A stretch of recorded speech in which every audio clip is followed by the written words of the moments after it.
Fuerza, vamos a medir con los demás atletas, vamos a ver cómo estamos. Estamos listos acá, vamos a revisar la biomecánica de una sentadilla. Eso es lo interesante de hoy, no solo revisar la biomecánica de cada mesotipo, fisiológicamente todos somos distintos, entonces cada uno tiene una manera o una esencia distinta de realizar ese ejercicio. La intención de hoy es debatir cómo vamos a mejorar el movimiento de cada persona por medio de la ciencia y por medio de la experiencia, porque realmente tenemos que combinar las dos. Yo soy súper emocionada porque todos vamos a compartir como un punto de vista totalmente diferente, porque aunque todos nos movemos en el mundo del fitness, sé que todos hemos tenido experiencias distintas, entonces sé que va a ser una charla chévere, va a ser algo interesante. Realmente me parece interesante poder plasmar un poquito más de lo que es la ciencia en el entrenamiento, ya que en el fitness y en lo que hacemos diariamente no tenemos la capacidad de que un profesional, un médico y una fisioterapeuta esté mirándonos la biomecánica y los movimientos de un entrenamiento. Generalmente siempre lo hacemos de forma empírica y porque sentimos más estímulo en un ejercicio, menos estímulo en el otro, pero aquí vamos a contrastar todo lo que hacemos atletas diferentes, de diferentes ramas, y vamos a mirar con el médico y el fisioterapeuta realmente qué es lo que sirve según la ciencia. No, pues estamos muy felices de participar en este laboratorio en el que vamos como a trabajar el tema de las sentadillas, cada uno desde su perspectiva, para darle pues, a todos los estudiantes de ser una herramienta mucho mejor para sus entrenamientos y el de sus clientes. La idea de hoy es aprender mucho porque se contrasta hoy el fitness y todo lo que hemos aprendido a lo largo de los años entrenando y todo esto, pero hoy lo vamos a ver desde el punto de vista científico. ¿Qué tal? Vea, chéverísimo el día de hoy. Es una nueva experiencia para la lista, porque básicamente vamos a no a enfrentar, sino que yo diría a escuchar las dos caras de la moneda. Vamos a tener un enfoque netamente científico en compañía de un doctor y una fisioterapeuta. Y vamos a tener un grupo de atletas, incluyéndome a mí, enfrentando qué es lo que dice la ciencia y qué es lo que nosotros hacemos en nuestra cotidianidad y cómo podemos optimizarlo. O sea, la idea es no abrir más la brecha, no que la ciencia esté más por un lado y la práctica esté más por el otro. No, venga, es que esto lo podemos, yo creo que activar de una manera tan impresionante que realmente vamos a entrenar de manera óptima, porque estamos conociendo todos los factores, los de la ciencia y los de la práctica. Entonces es una experiencia muy chévere, vamos a ver qué tal nos va y ya estoy asustada. Muy bien, pues es mi primera vez, la verdad soy muy principiante de esto, pero me gustó mucho.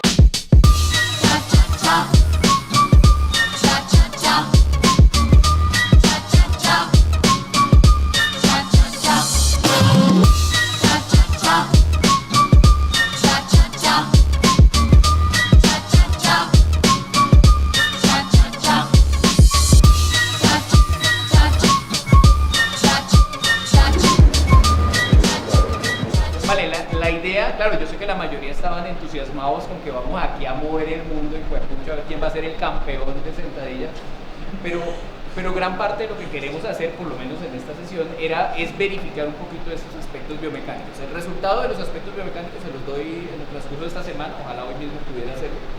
Acompañados de sus silla de ruedas. Acompañados de sus prótesis. De su respectiva muleta. Estamos patrocinados por una empresa de ortopédicos, que no voy a dar el nombre. Vale, pero la idea es que discutamos un poquito aquí, sobre todo cuáles son esas diferencias que cada uno tiene para el desarrollo de la sentadilla. Yo no sé si ustedes, cada uno habrá leído un manual de sentadilla, cómo hacer la sentadilla, pero todos desarrollamos una estrategia para hacer la sentadilla. Entonces voy a colocar una serie de tópicos para que los discutamos entre nosotros a ver, oiga, ¿cómo lo hacemos? Entonces la primera que quiero ponerla sobre la mesa es, ¿dónde la barra? ¿Dónde ubicaron la barra?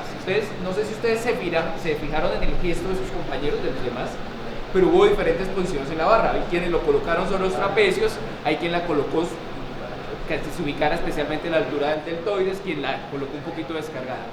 ¿Dónde la barra? ¿Tú dónde colocas la barra considerando debajo de los trapecios? Debajo del trapecio. O sea, ahí donde ella como que encaja acá. Ok. Ahí queda. Listo. ¿Dónde la barra? ¿Dónde la barra tú? Yo la pongo como encima del trapecio y no porque piense que es mejor ahí, sino porque la movilidad articular no me da. Entonces es muy difícil a veces hacer. Me toca primero calentar, estirar el pecho, estirar la espalda, estirar todo, para poderla coger de una forma más cómoda. contigo, por ejemplo, hubo una de las características que vimos es que cuando él baja, luego lo van a ver en el video, pero cuando él baja, el pecho casi que queda el tronco paralelo al piso. Hacia el tronco, se iba muy hacia adelante. ¿Listo? Ahora ya miramos un poquito qué más. ¿Dónde dices tú, Farid? Pues depende del tipo de sentadilla que esté haciendo. Cuando me preocupa movilizar cargas más altas, trato de una postura baja a nivel de trapecio, y cuando tiene más miras hacia la hipertrofia, más mayor número de repeticiones, la ubico de una forma más alta. Ok, perfecto. Listo. ¿Saben qué dice la evidencia? ¿Saben qué aparece en los estudios biomecánicos? Que el ideal para colocar la barra es sobre la espina de la escápula. ¿Todos se acuerdan dónde queda la espina de la escápula? Hagamos un ejercicio de pintado. ¿Listo? ¿Te molestaría quitarte la camiseta? Te voy a rayar la espalda, ¿no hay problema? Listo, voy a hacer aquí algo. Y ustedes me dicen si están de acuerdo con lo que dice la biomecánica. ¿Listo? Siéntate. De espalda, ¿no? Porque Siéntate mirando para allá. ¿Quién es Entonces. ¿Quién es? No, urología hoy no. Urología hoy. ¿Listo? Vale, perfecto. Cuando ustedes ubican aquí el acromio y ustedes se van aquí para atrás, esta estructura ósea que encontramos aquí, esto es hueso, esto es la espina de la escápula. ¿Listo? Entonces voy a hacer aquí una representación de la espina de la escápula. Esto es la espina de la escápula. Y acá está el acromio y vamos a hacer otra representación de la espina de la escápula. Muy bien. Y acá voy a hacer algo adicional que nos va a ayudar a entender. Cuando uno hace una flexión del cuello, esta vértebra, la que está aquí, es la vértebra más prominente de todas y esta es la última vértebra cervical. ¿Listo? Y de aquí para abajo empieza uno a encontrar las vértebras torácicas. O sea que estas van a ser vértebras torácicas y esto va a ser cervical. Uno de los problemas de ubicar la barra, de colocar la barra de una postura muy alta, es que el peso se recarga sobre las vértebras cervicales. Y precisamente por eso hay digamos que quienes ubican la barra de esta forma, pues ahí es donde se ha... Pero es un error muy común de principiante y por eso todos le meten colchoncitos, porque la reposan justamente. Sí. ¿Por qué?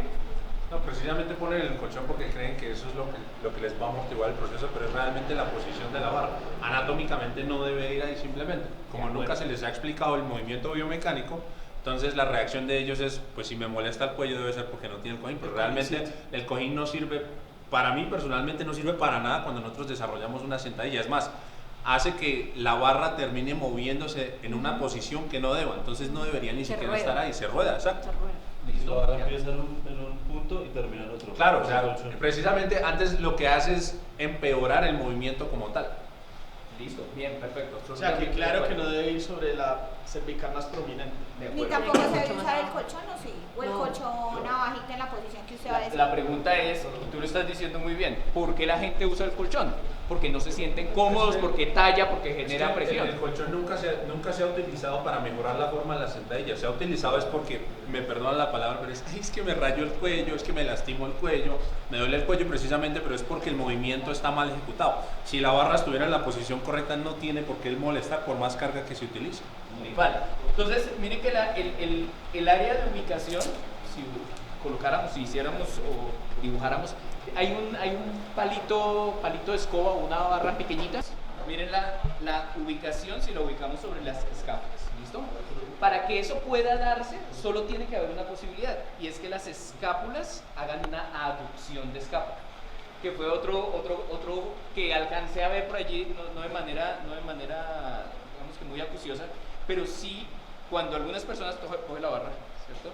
Hacían el gesto, no aducían completamente las escápulas. Una razón podría ser por lo que tú decías, que hubiera una retracción de los músculos. Eso también va fisiológicamente, esa era la pregunta.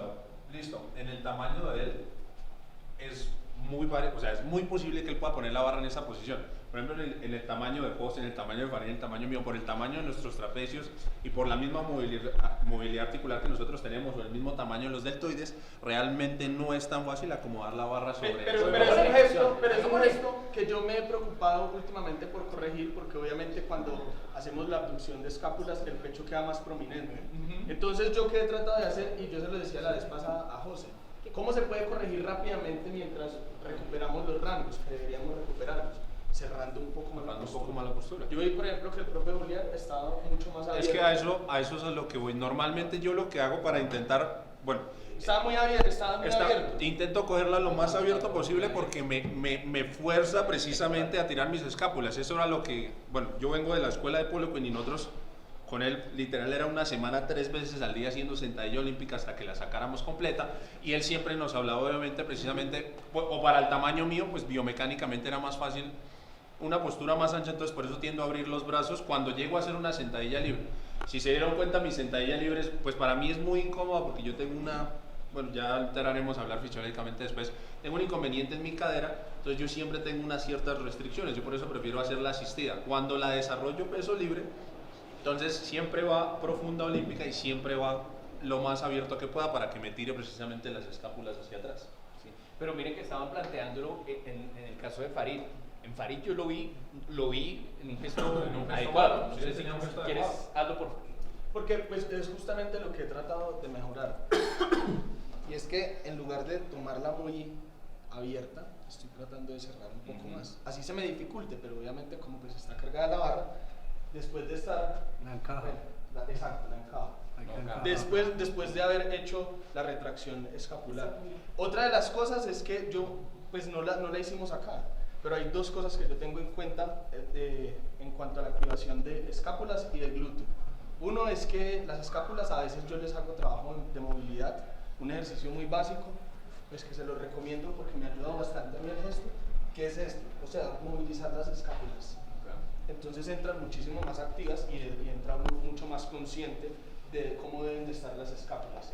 Y otro es que a veces yo sobrepaso el umbral de elongación más de 30 segundos a los glúteos para que no entren, uno entra con mucha amnesia glútea, entonces para que entren un poco más activos. Esas son las dos cosas que... Vale, perfecto. Solo quiero hacerlo como manera de ejercicio contigo.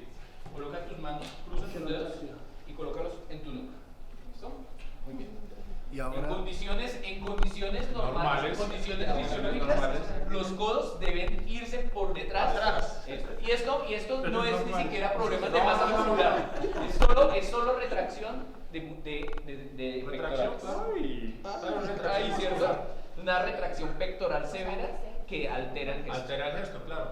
Entonces por eso hablábamos también precisamente de las sentadillas que tiene que ver mucho, o sea, el tamaño muscular desgraciadamente influye en nosotros.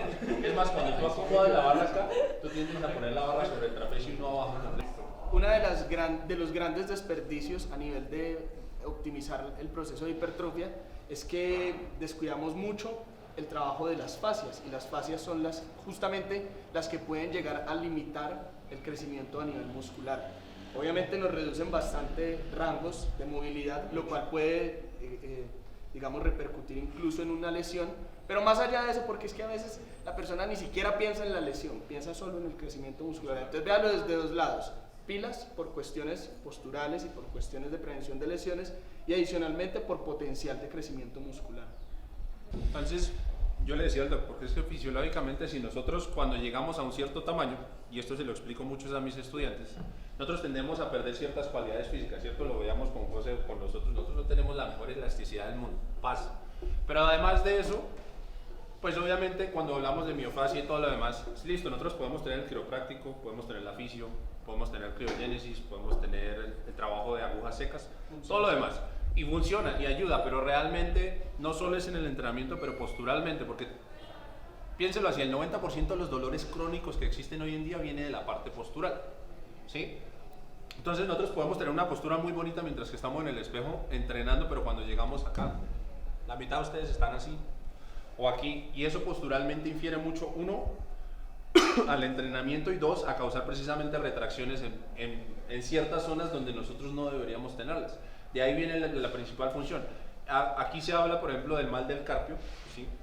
el supuesto mal del carpio, y cuando opera una persona del mal del carpio ya, él perdió totalmente la movilidad de sus articulaciones de manera correcta, cuando simplemente el mal del carpio viene 100% derivado del nervio medial, o sea, es una disfunción en el nervio medial precisamente por la postura. Me sostienes acá. ¿Qué pasa? La gente normalmente en la oficina, ¿cómo está? Aquí, ¿cierto?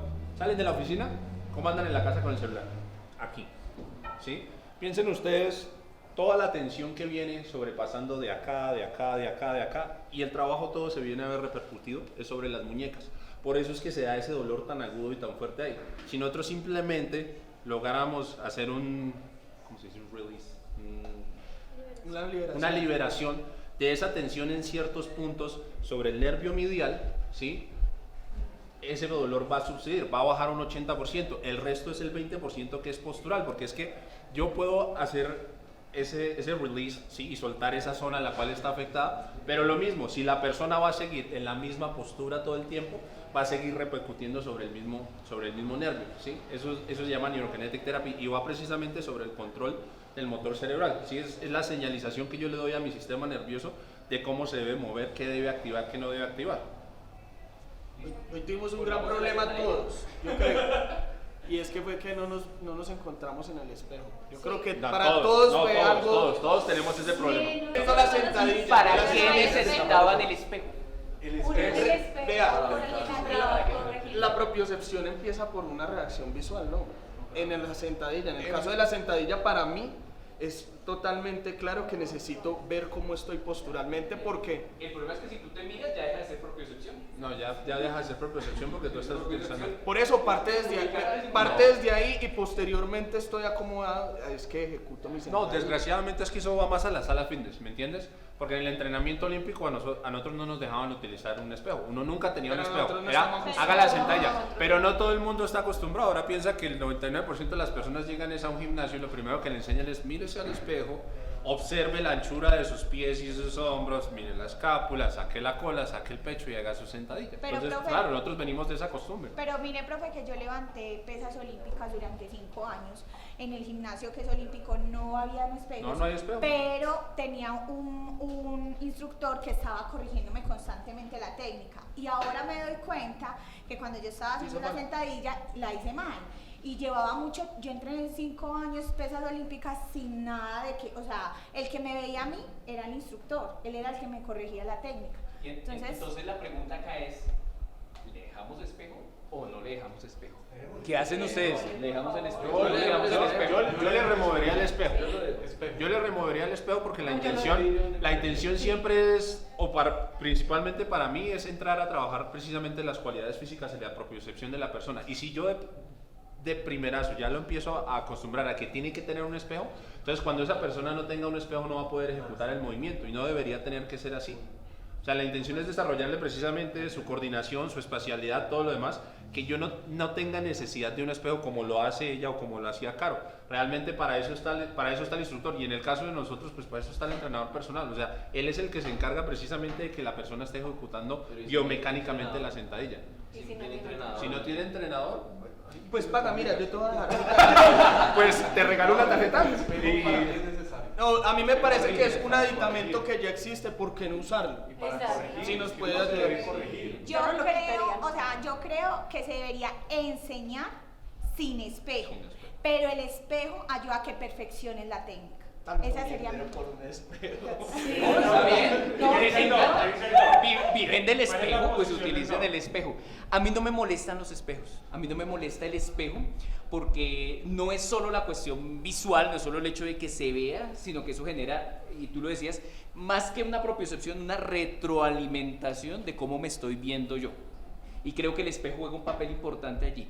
Y en el caso de lo que más me interesa, que es prevenir lesiones, o sea, que no vaya a haber una lesión, es muy probable que una persona sin espejo pues reparta la barra 80-20 y no se dé cuenta.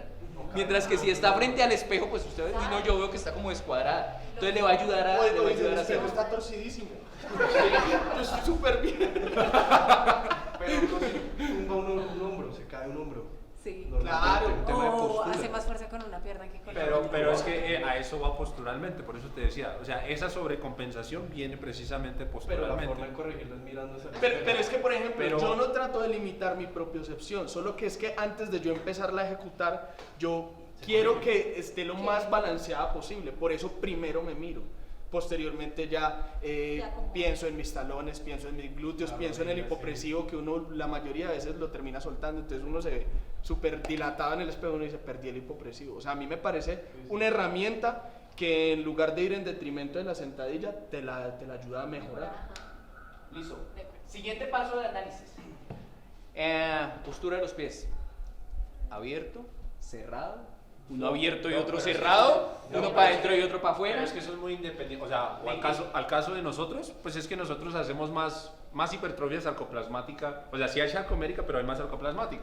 Entonces nosotros depende de la parte estética que nosotros queramos trabajar. Si yo quiero trabajar mi vasto externo, mi vasto interno, mi vasto medial, pues yo voy a cambiar la posición de mis pies. Normalmente la ejecución que más se da es obviamente pues relativamente a la anchura de los hombros, pero eso irá dado al objetivo que nosotros realicemos. Y también siempre he pensado yo que fisiológicamente pues cada persona, o sea, mira la cantidad de cuerpos y mesotipos que tú tienes acá, no todos tenemos la misma biomecánica, entonces a lo mejor para ciertas personas es más fácil tener sus pies separados, otros a una zona media, otros a una zona cerrada, eso ya dependerá. Pero a mayor carga va cambiando. Yo lo voy cambiando, Sí, yo voy es generando correcto. una amplitud. O sea, a más carga, abres más tu base de sustentación. Sí, yo hago igual. ¿Tú cómo lo haces? También, entre más peso cargo, más abierto. Listo. Ustedes cambian la posición, quiero escuchar lo que no tú cambias la posición de acuerdo al objetivo que quieras manejar. También, claro. Yo, por ejemplo, cuando empecé a hacer sentadilla, a mí me gustaba mucho el powerlifting. Entonces yo lo empezaba a hacer la sentadilla muy, o sea, con los pies muy separados y bastante abierticos.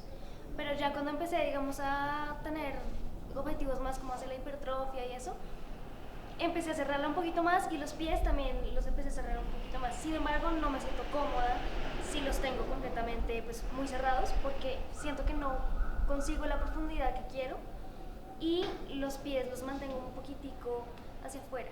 Un poquito hacia afuera. Ajá. Listo. Biomecánicamente hay dos cosas, y esto es un estudio, de hecho fue una tesis doctoral, que analizó el comportamiento de los sistemas musculares de acuerdo a la posición. Y las dos grandes conclusiones fueron las siguientes. No hay mayor diferencia desde el punto de vista de la activación de músculos aductores, abductores, vasto interno, vasto externo, recto femoral, en la posición. O sea que yo podría ubicarme de esta forma y no hay mayor diferencia. La diferencia está más en músculos rotadores de la cadera, aquellos que me permiten hacer este proceso, ¿cierto? De rotación interna y rotación externa, especialmente rotación externa.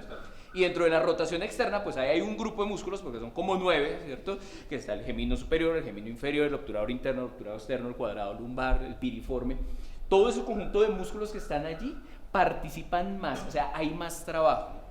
Y de una manera curiosa se encontró que las personas que trabajaban las sentadillas más abiertas tendían a desarrollar más compresión sobre el nervio ciático. Ese dolor que comienza ya en la región glútea y que se dispara ya a veces hasta el talón, se origina en mayor proporción cuando las personas hacen más abducción. En parte porque manejan más carga, porque se puede manejar más peso. Pero miren que no hay una gran diferencia. Y la otra cosa que vale la pena, y tú me diste pie para mostrarles también parte de ese estudio, tiene que ver con la posición de los pies. Porque en alguna escuela se habló de abrir, pero que los pies siempre estuvieran hacia adelante. Es como hacer esto.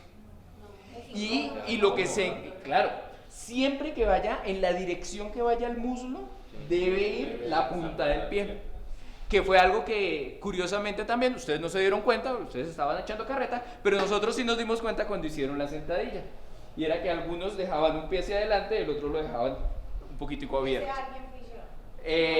No vamos a decir con nombres propios. Vamos a apagar la luz y vamos a decir quién fue. Eso fue porque no hubo espejo.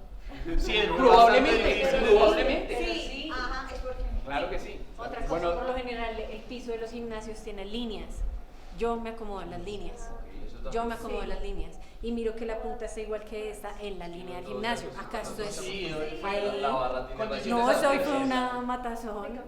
No. Sí, Y también, Doc, bueno, obviamente tú hablas del estudio y demás, y de pronto a esto voy más con José y con Farid, pero a sinceridad, o sea, ya a la experiencia, obviamente eso ya no va aplicado a esto, el cambiar el ángulo y la amplitud de los pies, para mi percepción, sí cambia realmente el volumen muscular que se aumenta en cada zona. No sé si tú sí ves la diferencia al cambiar la amplitud o demás. Yo realmente garantizo en el momento en que esté haciendo la sentadilla que para mí sea cómoda, independientemente de la postura que adopte. Puede que mi postura se mantenga muy estándar porque pues siempre es mi misma sentadilla, pero yo, o sea, no me importa poco si es diacromial, si es más de diacromial, o sea, yo trato es de que sea cómoda para mí en ese momento.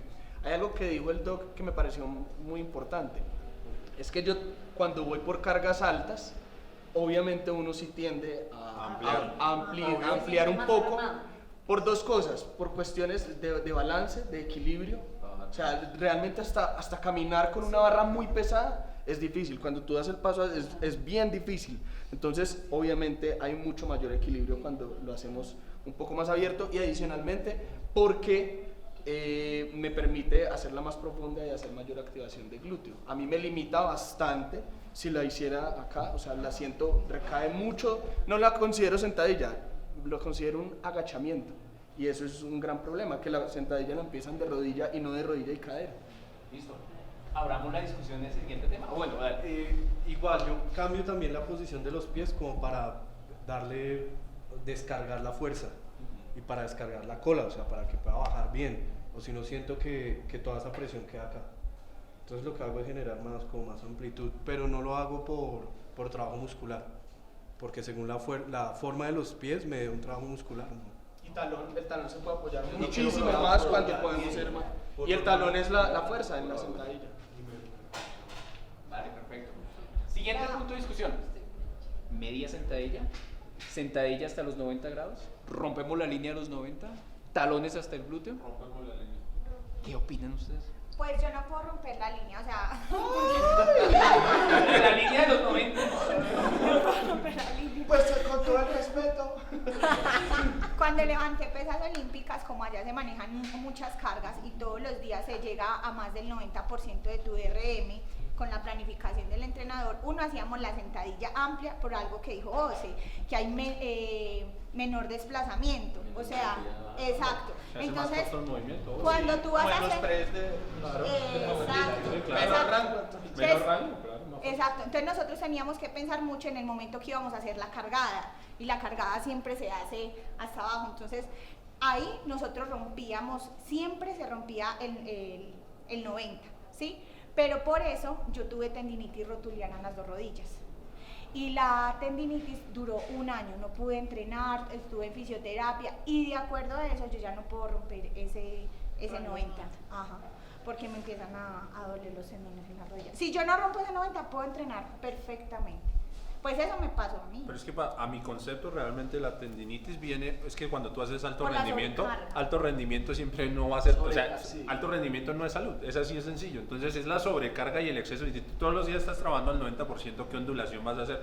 Normal que las articulaciones se sobrecarguen. Pero eso también va a la fisiología de cada persona, porque pues obviamente habrán personas que pueden llegar a los 90 perfectamente, como otros que pueden llegar a tocar lo que se llama glúteo con el piso, pues vulgarmente, ¿sí? El culo contra el piso, pero hay personas que estructuralmente simplemente no lo van a poder realizar, ¿sí? O en el caso que haya alguna patología además, por ejemplo en mi caso, bueno, yo alcanzo a hacerla profunda, pero hay personas las cuales no alcanzan a pasar ni siquiera el 90, porque pueden tener un problema obviamente de columna, sea en su cadera, sea en sus rodillas. Si sus rodillas van en valgo o en varo, también infiere mucho en el rango en el que ellos pueden bajar y la amplitud que puedan tener. Yo creo que todos han hablado de lo menos importante. Para mí lo más importante en si la sentadilla debe ser profunda o no es la movilidad de tobillo. Hay personas que realmente se sobrecargan muchísimo más cierta articulación porque no están condicionadas o no tienen el nivel de adaptación a nivel de la base. ¿Y cómo sabemos si el tobillo está adaptado o no? En cuanto a posturometría. Si podemos hacer, no, un test rápido para saber si lo podemos hacer. Pues si tú puedes desarrollar esto. Eso, pero con los pies. Sí, con los pies. Sí, claro, no. Y tenía endome y todo. No, y también otra cosa importante, la retroversión. No, pero yo lo hago teniendo. Mire que se me va la idea. La retroversión pélvica, que yo por ejemplo veo muchos woodwing, incluso él tiene mucho woodwing, pero a mí no me pareció malo en el caso de él, ¿Qué a es pesar un wing? Si hace un... que la pelvis se tiende a esconder un poco. Es que Hace como un cligado. Es que eso va precisamente fisiológicamente, porque él tiende, por ejemplo, él tiende a sacar la pelvis mucho más al frente que Farid, por eso es que tiende a hacer ese sobremovimiento. Sí, pero eso es la fisiología también de José como tal, no por eso precisamente todos hacemos la sentadilla de una manera 100% distinta. Yo le diría que lleve su sentadilla hasta antes de que exista esa hasta antes del woodwing. Y progresivamente usted va a ir mejorando siempre y cuando le haga el trabajo de movilidad o haga las progresiones adecuadas de cadera y de tobillo. Tengo una pregunta. ¿Los tenis tienen que ver? Claro, por supuesto. Claro que sí. La altura. ¿Qué marca es mejor? No, pero porque, sí, la hay altura. porque hay realces de talón. O sea, es mejor Y el realce de talón ayuda en eso. En halterofilia se usa muchísimo. La altura es la altura O sea, es como del unas tenis que zapatillas utilices. con unos taconcitos. Exacto, un tacón, un realce. Que realmente esa iba a ser la siguiente pregunta. ¿Utilizar o no realce? Pero yo no te preocupes, lo está más perfecto. plano posible. Disculpen, ¿cómo? Yo en pierna trato de ir plano. Pero la idea es que tengan un taconcito arriba. Bueno, así lo hacíamos Es que empezando. depende, porque para fuerza y potencia, claro, Yo el intento. tacón, pero para nosotros, o por lo menos para mí, claro, la mejor activación muscular es plano. Es Exacto. cuando mi pie está 100% plano. No me siento igual de estable. No. Entonces, eso viene de Pero estabilidad. entonces porque tiene mayor incidencia del cuádriceps en tu sentadilla. O sea, muy fuerte. Sí, no sé, o sea, cuando tengo cuando empiezo a mover, voy de menos a más cargas, no me afecta, pero ya cuando cargo, debo tener soporte. O sea, debo tener el pie Tacón, un poco inclinado. O sea, tú pones un par de discos detrás. Con pones un tenis par que de tengan, discos detrás. que tengan inclinación. No, el disco siento que se mueve. Sí, Y me mucha gente funciona. lo compensa con Pero eso discos, no pero vendría también también a- tenía la duda, siempre, Pero- porque me parece que ¿Es bueno poner el disco? a mí me Porque Tienes que decir hasta 90 o más de 90. No, es que nos desviamos un poco con el tema de los tenis. Pero es 90 grados o no 90 grados. Ok. Lo que ha demostrado la evidencia, eso se hizo con la tomografía de hecho, es que si superábamos los 90 grados, no había mayor reclutamiento de fibras, no es que fuéramos a trabajar más, y sí podíamos incrementar el riesgo de la lesión, sobre todo por la presión allá. Cuando yo me refiero a lesión, me refiero a artrosis, ¿cierto? De la articulación patelofemoral. Pero sí hay predisposición de la misma. Si a alguien sale... Porque, por ejemplo, yo tengo otra evidencia y a mí me gusta hacer sentadilla profunda. Yo soy profundo, muy profundo. Entonces, constantemente la cuestionan. Entonces, ¿yo qué he hecho? He hecho una colección de estudios donde demuestra que primero, si se hace sentadilla profunda, hay mayor activación de glúteo. Eso por un lado, lo cual para mí es muy interesante porque el glúteo son los gigantes dormidos. O sea, cada vez estoy tratando de traerlos más a colación en mis entrenamientos. Y segundo, incluso con cargas altas puede ser más segura la sentadilla profunda si no hay patologías preexistentes por coaptación de la articulación. Es más, la misma presión es la que hace que se cierre. Yo creo, y ya sé por qué tú lo planteas. Hagamos un ejercicio acá con una rodilla. ¿Listo? Y como estás con pantaloneta, podemos hacer. Ponte la rodilla en la oreja. Si quieres, siéntate con tu rodilla. Ponte la extendida. Siéntate y deja la rodilla que extiende. Extiende. Eso, perfecto. Y es esto básicamente. Voy a hacerlo. Usted no tiene rótulas chiquititas. ¡Ay! Ya, ¿cómo te Voy a demarcar la rótula acá. Voy a demarcarla, aquí está el polo superior de la rótula. De ahí para arriba todo chiquito. ¿Listo? Lo voy a demarcar. ¿Listo? Ahora dobla la rodilla. Al final doble la rodilla. Ahí, solo ahí, 30 grados. Y miren dónde va la rótula. Miren dónde va la rótula. Ahora voy a volver a marcarla. O sea, esta es la marca a los 30 grados. Y bajo. Exacto, estaba descendiendo. ¿Listo? Ahora, y tiene que irse hacia mediano, o sea, acá vamos a irlo mediano. Ahí. Miren dónde va. Voy a volver a... Este es el polo superior, o sea que vuelvo otra vez y la marco. Ese es el desplazamiento. En este punto, la rótula, aquí, estoy más o menos hacia los 90 grados. En este punto es donde nosotros encontramos la mayor fase del roce. Y cuando superamos, bueno, otro poquito, porque ya no se va a ir más. Miren que la rótula ya casi que se nos quedó acá, casi que se nos quedó ahí, y en ese momento se encaja. En este momento se encaja. Ahí es cuando ustedes están hablando de la protección. El problema es salir, o sea, mientras esté aquí no tengo mayor problema, mientras que la rótula esté ahí no hay problema, pero ahora salga de ahí, vuelvo otra vez y salgo, y en este punto ahí es donde empieza a haber el roce patelofemoral, hasta que otra vez vuelve y se protege la rótula acá. ¿Listo? Entonces el problema no es la posición, el problema no es que yo esté aquí, porque ahí la rótula está protegida, ahí. ¿Desde dónde parte uno? El problema es cuando yo salgo desde ahí y empieza a haber esa presión. Porque el cuádriceps al jalar, al hacer la tracción como tal, lo que está haciendo es una presión interna sobre la rodilla. El roce que hay entre el fémur, que está allá abajo, y la rótula o la patela que está acá, ese roce es el que no me permite a mí desviar. Y tú tocaste un tema importantísimo. ¿Qué pasa en las personas que tienen, en donde esta rodilla o esta rótula como tal, pues tiene desviaciones hacia medial o hacia lateral, ¿cierto? O que tiene un genuvar o un genuvalgo, ¿cierto? Pues que esos roces se incrementan en algunas áreas. Y por eso sí sería clave tener en cuenta, dentro de ese análisis postural inicial, que tenemos la capacidad de hacer y de observar y decir, no, esto es una rodilla alineada, o es una rodilla en abducción, una rótula en abducción, o una rótula en aducción, o es una rótula superior o inferior. Ese tipo de análisis vale la pena tenerlo en cuenta para determinar si la sentadilla es efectiva, si es segura, y sobre todo evitar a mediano o a largo plazo problemas artrósicos. ¿Cierto? Uno de los grandes, digamos que una de las grandes discusiones que se da en torno de la sentadilla es que ahorita, a los 20, a los 30, a los 40 años, la sentadilla se puede hacer con peso, cargada, pero ¿hasta dónde esa rodilla se nos mantiene así? No, resiste, ¿cierto? Porque acuérdense que la rodilla no nos dura 30 años, no nos dura 40, nos tiene que durar 80 o 90, que es lo que vamos a vivir. Y sobre todo esa artrosis de rodilla es algo que yo particularmente veo desde la consulta, desde mi consulta médica, que es una consulta basada en deportistas, la he visto y la veo de manera permanente en personas que han trabajado sobre todo sentadilla durante mucho tiempo. Yo trabajo con muchos deportistas que hicieron halterofilia durante mucho tiempo, y esa es una de esas grandes limitantes o esas grandes complicaciones que encontramos con el tiempo en las rodillas de las personas que han hecho la sentadilla.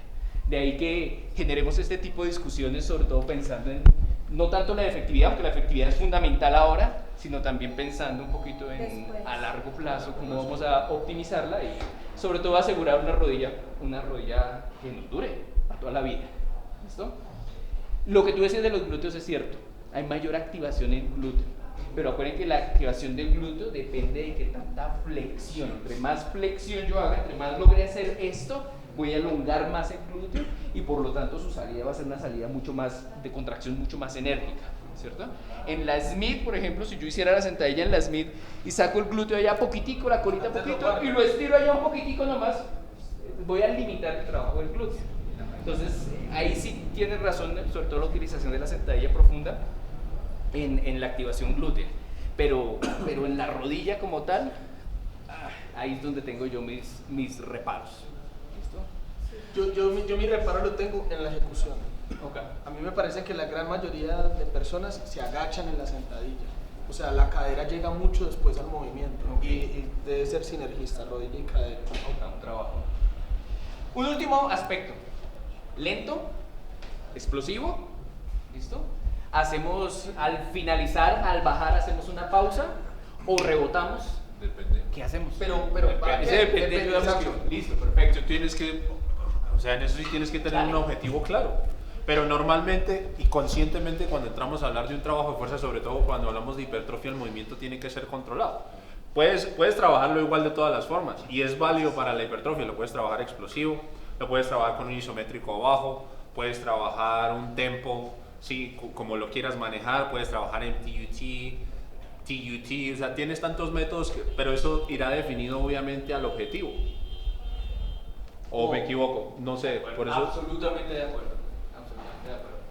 Para lo que tú haces, para lo que ustedes hacen, para lo que les interesa. Para lo que nosotros hacemos, claro, tiene que ser siempre un movimiento controlado. Si no se da la contracción correcta, ojo, a una ejecución muscular, realmente no va a haber crecimiento muscular. Es así de sencillo.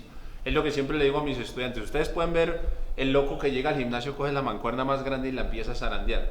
¿Está haciendo algo? ¿Qué está haciendo? Está peleando con su ego, ¿sí? Porque realmente no está haciendo ninguna contracción. De nada me sirve coger la mancuerna más grande o llenar esa barra de discos si puedo hacer 2 repeticiones mal hechas, que era lo que hablamos, tiene que estar bien hecha, y no estoy haciendo esa contracción con las fibras que yo necesito, porque yo necesito tener ese reclutamiento mayor de fibras para poder llegar a ese tamaño muscular. Ese es el mayor inconveniente que uno en el gimnasio, por eso uno ve personas que llevan 3, 4 años entrando y profe, es que yo no sé por qué no crezco, si siempre están haciendo exactamente lo mismo. No, yo trato de que mi cadencia sea muy enfocada a la tipología del entrenamiento de ese día. O sea, mi cadencia puede variar, a veces digamos que respeto más las fases excéntricas, a veces voy mucho más explosivo.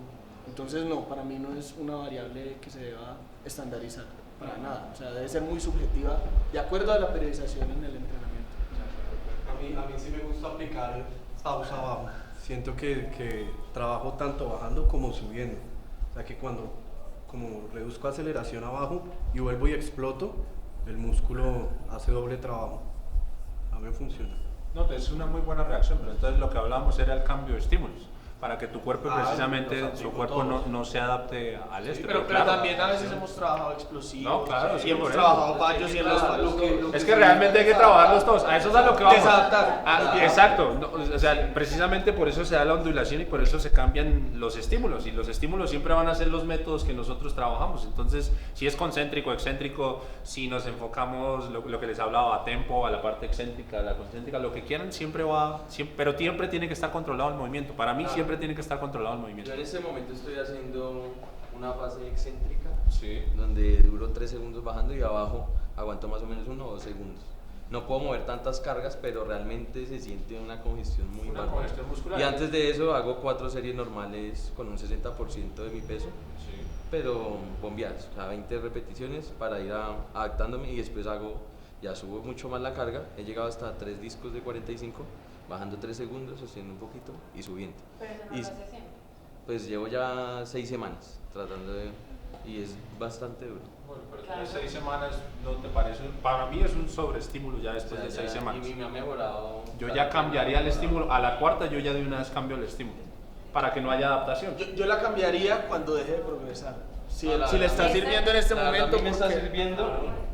El problema es que al nivel en el que están ustedes, evaluar ese estanque o ese estancamiento dentro de la progresión es muy complicado. Es muy difícil, pero piensa al nivel que nosotros entrenamos 6 semanas en el mismo método. Créeme que ya el cuerpo de nosotros, a nuestro punto, o el de cualquier atleta, es así de sencillo, se va a adaptar a lo que sea. No, que realmente, ¿sabes qué hago? Es cada 2 semanas, porque me mandan 2 semanas bajando 3 segundos, 2 semanas bajando 2 segundos, entonces para aumentar la carga, 2 semanas bajando variabilidad, y aumentando la carga. por eso te sigue funcionando. No, es que igual tu tempo puedes trabajarlo progresivamente un año, pero el tempo tiene que ir cambiante para que sea la ondulación.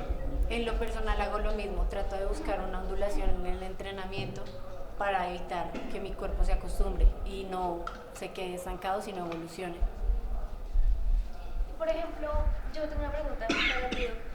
En cuanto a una recomendación para la sentadilla femenina, por ejemplo, para trabajar más, que a nosotros nos gusta más, digamos, como los glúteos y unas piernas, digamos, más formaditas, ¿qué cambios, digamos, en todo esto que hemos hablado o qué variables? Ahí, obviamente, entre el hombre y la mujer hay diferencias anatómicas. Una de esas diferencias era lo que hablábamos en un momento, que era el ángulo Q.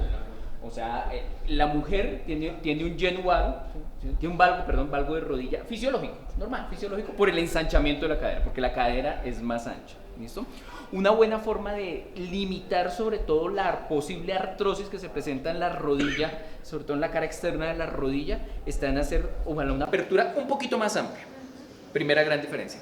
Y segunda, es que en el caso de los hombres, los aductores suelen crecer y tienen un volumen muchísimo mayor. O sea, hacer una sentadilla en el hombre totalmente cerrada, pues casi que es limitante por la hipertrofia que suele sufrir los aductores, ¿cierto? Y sobre todo cuando escurren y quedan entre los aductores. Sí. Como que uno se hace que se está buscando algo en el bolsillo, pero no, se está acomodando. Eso significa, y eso también fundamenta el hecho de que es bueno abrirlo un poquito. ¿Listo?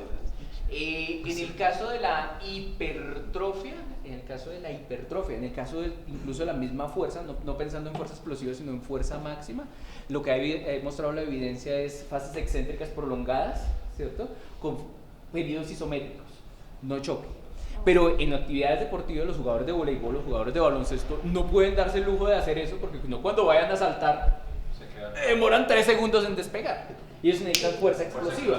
Y por eso en ellos sí hacen fuerza explosiva, entrenamiento isométrico, entrenamiento búlgaro, que era lo que discutíamos allá, finalizando con pliométricos y cosas de ese estilo. ¿Listo? Pero sí hay diferencias ahí en el entrenamiento de la mujer. Ahorita hablando de, mencionaste que José, digamos, cuando hacía la sentadilla, tenía como el pecho como colapsado hacia abajo. Eso del ángulo de la espalda, ¿cómo debería ser? Mira que en general el problema grave no está en que tanto se produzca la flexión del tronco. El problema grave está en si esa flexión, ¿cierto?, se da a nivel de las vértebras. O sea, si yo cuando me agacho hago esto o si cuando me agacho hago esto. Y eso es lo que predispone, y eso lastimosamente es uno de los factores de riesgo más grandes que existe para el desarrollo de hernias. Porque cuando tú tienes los cuerpos vertebrales, imagínate que están como apiladitos uno encima del otro, y los espacios aquí intervertebrales y donde están los discos están allí. Si esto se mantiene en una sola línea, como si fuera una viga, pues cada disco absorbe de una manera efectiva el impacto. Pero cuando yo inclino esto y le empiezo a hacer fuerza, pues claro, el disco va a tener que salir para donde sea, para donde pueda liberar esa energía. Y eso es lo que predispone el desarrollo. Entonces, la gravedad del problema está en esos arqueamientos que uno observa de manera frecuente en personas. Y el segundo factor de riesgo grande que se ha encontrado es que hayan, y eso por eso lo vamos a hacer también en el análisis de video, movimientos de la barra, que son movimientos laterales, sobre todo con barras muy cargadas, movimientos laterales, movimientos rotacionales, ¿cierto? O movimientos hacia adelante y hacia atrás, que hagan que como tal las cargas no me permitan ser absorbidas efectivamente por la columna vertebral. Porque muchas veces me ha pasado, sobre todo en el gimnasio, uno está haciendo la sentadilla y llega el entrenador y de planta y le dice a uno, no, que las rodillas no pasen de la punta del pie, que... Eso es un mito porque a mito de gimnasio, eso ya es... Entonces, ni hablemos de eso, qué rabia. Y que la espalda entonces que recta, entonces uno termina tratando de hacer como una cosa ahí rara que realmente no va con uno. Sí. O sea, el nuevo baile de algo súper raro. A no ser que una persona sea elastic girl, no va a poder mantener la espalda recta, que la rodilla no pase la punta del pie, que el talón se permanezca apoyado y que active los glúteos. Y a 90. Eso es más fácil que la Virgen suelte el niño. Es muy complicado. Que la Virgen suelte el niño. Vamos con conclusiones, ¿listo? Vale, listo. Creo que discutimos varias cosas interesantes. Creo que quedan bastantes cosas allí que podemos hacer públicas. Entonces, ayúdenme ustedes con qué conclusiones quedaron acá y qué cosas se llevan de la actividad de discusión que hicimos acá. Bueno, la primera conclusión es que no hay una mayor activación cuando bajamos a más de 90 grados. Sin embargo, sí hay una mayor activación del glúteo, pero también hay un mayor riesgo de lesión en las rodillas cuando se baja a más de 90 grados. Otra conclusión importante es que no importa tanto el ángulo de la espalda, sino que no haya, digamos, una flexión de la columna de manera que afecte el movimiento. Otra de yo creo que de las conclusiones más importantes, diría yo, es que no existe una regla fija que haga que todos encajen dentro de ese protocolo de sentadilla. La sentadilla es un patrón de movimiento muy único para cada individuo y tiene ciertas prescripciones de acuerdo a la anatomía del individuo. Entonces, no coma cuento cuando le digan que esta es la única regla que usted tiene que seguir para hacer sentadilla. Falso. De las conclusiones más importantes, sobre todo hablando de hipertrofia, es que realmente lo que influye en ese crecimiento muscular y en ese reclutamiento viene más dado a la metodología, los métodos y el control del movimiento que se realiza. También obviamente de acuerdo, pues fisiológicamente de acuerdo a su morfología, además, eso ya irá dado a eso. Bueno, yo concluí que todos acá sin espejo no somos nadie. Todos hicimos súper mal la sentadilla, pero que lo más importante de todo es aprender y sentirnos cómodos con el movimiento. Bueno, otro punto súper importante para mí y que me ha logrado hacer la sentadilla mucho más cómoda es el cierre escapular, que fue como de los primeros temas que tocamos. Para mí hacerlo con... ¿Quién te lo dijo? Javier. Mentira, me paré.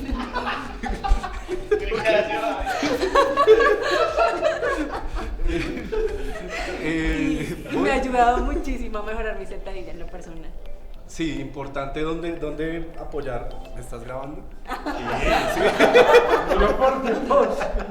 Importante saber dónde apoyar la barra, tener buen soporte en las bases, en el tobillo, y unos tenis que con un poquito de talón. Eso pues para mejorar la sentadilla me parece... En mí. Para mejorar. Ya. Bueno, nos queda claro que en la teoría y la práctica no hay nada general, siempre tiene que haber como un análisis específico del individuo para saber qué objetivo quiere y para saber qué técnicas puede aplicar. Y por último, pues ya que es importante tener una buena técnica más que el peso, hacerlo de una manera adecuada para evitar lesiones y complicaciones en futuro. Bueno, yo creo que lo que nos queda es que ahora cada uno, con base en este tipo de recomendaciones y comentarios que hicieron, analicen sus propios videos, luego se los vamos a pasar y miren entonces en dónde están cometiendo. Es una fase de retroalimentación, un ejercicio interesante. Felicitaciones a todos, la pasamos chévere.